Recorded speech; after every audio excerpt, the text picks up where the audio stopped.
Bermuda. Let's go Bermuda. আবারও যেন Titan sports ক্লাবের জন্য একটা বড় অপরচুনিটি নুসরাত আপু। প্রথম বারমুডাতেই ছিল টাইটান স্পোর্টস ক্লাবের কাছে বুইয়া। এবার যদি আবারও সেটাকে রিপিট করতে পারে তবে বুঝতেই পারছেন দুটো বুইয়া নিয়ে অন্তত একটা তবে আমার মনে হয় সেখানে তারা কোথায় ল্যান্ডিং করছে সেই প্লেসটার দিকে একবার আপনার তাকানো উচিত। সেই মিলের দিকে যেন তাকালেই মনে হচ্ছে ভয়ঙ্কর কিছু ঘটতে পারে, ভয়ঙ্কর কিছু ঘটতে যাচ্ছে। এনএসই একেবারে কাঁধে কাঁধ মিলিয়ে ল্যান্ড করেছে টাইটান স্পোর্টস ক্লাবের এগেইনস্টে। তবে রাহাত শুরুতেই বেশ কিছু ওয়েপন কালেক্ট করতে চাইছেন, ফ্রন্ট লাইনে শুরুতে এলিমিনেশন পয়েন্টগুলো গ্র্যাব করতে চাইবেন, শুরুতে যে নাম্বারগুলো যুক্ত হবে সেটাই যেন তাদের জন্য একটা অ্যাডভান্টেজের কারণ। পরবর্তীতে কি ঘটতে পারে কেউই হয়তো বা জানি না। তবে নেটওয়ার্ককে টার্গেট করার জন্য গিয়ে যাচ্ছেন ব্লেড, হাতে রয়েছে সেই মিনি উজি এবং আরো একটু ওয়েপন নিচের কন্ট্রোলে রেখেছেন। তবে অন্যদিকে কিল ফিড জুড়ে যেন অন্য কিছু বলছে ওয়ালট অ্যান্ড এএক্সবি, তারাও যেন ফাইটে আছেন 11টি টিমকে নিয়ে শুরু হওয়া এই ম্যাচ। তবে সেই জায়গা থেকে কুটুসকে মেনশন করতে হবে, তিনি যেন টার্গেট করছেন, সুযোগ পেলেই সে অ্যাটাকটুকু করবেন। Pirate and team Bangladesh top one মুখোমুখি রয়েছেন মাহফুজকে, তাদের পক্ষ থেকে প্রেশার দেওয়া হবে, ডাউন করা হবে। বাট শুভ অ্যান্ড প্রান্ত ফ্রন্ট লাইনে থাকা এই দুটো প্লেয়ার কিভাবে এই মোমেন্টামটাকে সার্ভাইভ করবে সেটাই তো দেখার বিষয়। বেশ ভালো কিছু চার্জেস আসছে শুভর তরফ থেকে। এগিয়ে যাবেন রাসেল, তাজ নক চেষ্টা করছেন ফ্লেম এক্স কাউন্টার অ্যাটাক দিতে, শুভকে নক করেছেন, তোকে নক করবেন আরো একটি প্লেয়ার, প্রান্তকে গুছিয়ে নিয়েছেন পাইরেট স্পোর্টস। এই ফাইটটি তাজকে খুব কুইকলি রিভাইভ করে ফেলা হবে ফ্লেম এক্স এবং তাজ এইখানটাতে লাস্ট মোমেন্টে যেই ড্যামেজেস গুলো তুলেছে বাংলাদেশ টপ ওয়ান। প্রান্ত হাতে তুলে নিয়েছে আরো একবার দুর্দান্ত একটি ওয়েপন, যেখান থেকে তিনি মাত্রই পাইরেটের একজন প্লেয়ারকে ডাউন করার মাধ্যমে জানান দিয়েছে যে ব্যাটল শুধুমাত্র একটি সাইডে নয়, ভিন্ন ভিন্ন জায়গায়, মাল্টিপল জায়গায় ব্যাটল চলছে। টাইটান স্পোর্টস ক্লাব সেই জায়গা থেকে যেভাবেই নিজেদের সেই জোনটা বের করুক না কেন, পাইরেট স্পোর্টসের জন্য আমার মনে হয় না এতটা সহজ হবে, কারণ যেভাবে তারা দুটো টিমের মাঝখানে পড়ে গেছে এটা অনেক বেশি হার্ড। বাংলাদেশ টপ ওয়ান থেকে যদি এই যাত্রায় বেঁচেও যেতেন তবে হয়তো বা পেছনে থাকা টিম র্যাপ লাইক দখলে তাদেরকে করতে হতো। এবং এই পার্টিকুলার প্লেস মার্চ ইলেকট্রিক এখানে জোনের যদিও তারা এই জোনে নেই, তারপরে আমার মনে হয় যে তারা আসলে পাইটা বলতে চাইবেন না, কারণ এই মুহূর্তে আসলে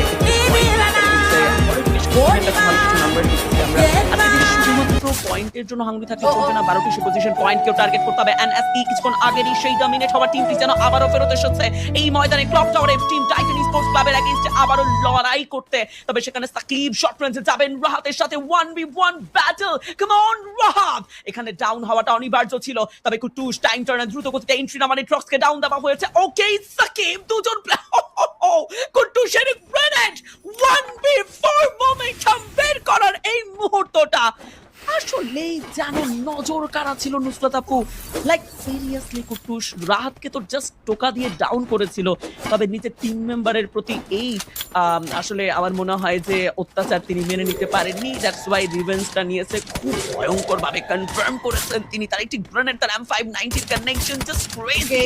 তবে এখন দ্রুত হার মানবেন না, আর একটি শট রাকিবের দিকে ছুড়ে দিবে, খুব দ্রুত কনফার্মেশনটা বের করে নিজেদের নাম্বারটা এলিমিনেশন করে টপে নিয়ে যাবে। 12 এলিমিনেশন এন্ড কুটুসের লাস্ট ফাইট সত্যি ওই জায়গাটিতে উপভোগ্য ছিল। একই সাথে M590 গ্রেনেড টস, প্রত্যেকটা পারফরম্যান্স টপ নচ। রেড আইকে এই মুহূর্তে চার্জ করতে চায়, টপ ক্লক টাওয়ারে এই হচ্ছে সাউথ হচ্ছে কোথায় ব্রেথে কিছু জাম্প দেখতে পাচ্ছি ফ্লিকারের তরফ থেকে। কিভাবে রেড আইকে এইম করবেন সেই রকম একটা অ্যাঙ্গেল বের করার চেষ্টা করছেন এই জায়গাতে। ওকে স্পট করার সাথে সাথে shot and red eye gone. অন্যদিকে টপ ওয়ান শুভ ফাইট করছিলেন এইখানটাতে এভিদের সাথে, নক হয়ে যাবে তিনি কাউন্টার অ্যাটাকে। বাট অন্যদিকে মাহফুজ এগিয়ে এসেছেন, মাহফুজকে টার্গেট করে নয়নের শট। হামিম রয়েছে, প্রান্তকে করতে হবে এই জায়গাতে টেক ডাউন এন্ড প্রান্তকে নক করেছেন র। কোয়াড্রা এলিমিনেশন রয়ের তরফ থেকে। What was that? এই টিমটি যেন আজকের দিনে সব থেকে সেরা পারফরমেন্স বের করছেন, কারণ তারা কিন্তু #19 শেষ করেছিল। পজিশন ধরে রাখতে হলে আজকের দিনে সেরা ম্যাচ তো বের করতেই হবে।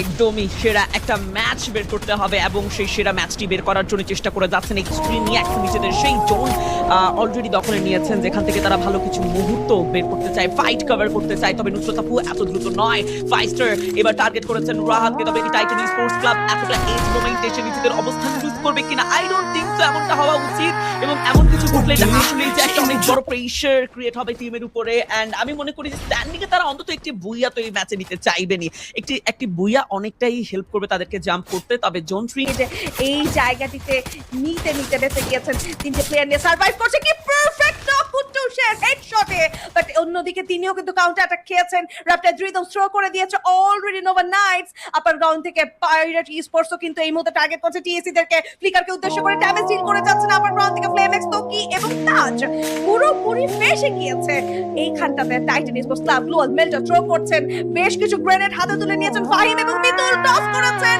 ডজ করতে পারবেন না নক হয়ে যাবে এই জায়গাতে ফ্লিকার কুট্টুস অল অ্যালোন এগিয়ে যাচ্ছে M5 হাতে নিয়ে তাকেও টেক ডাউন করবেন মুফি #6 এই জায়গাটিতে বরাদ্দ হবে টাইটান স্পোর্টস ক্লাবের জন্য বাট এখানেই শেষ নয়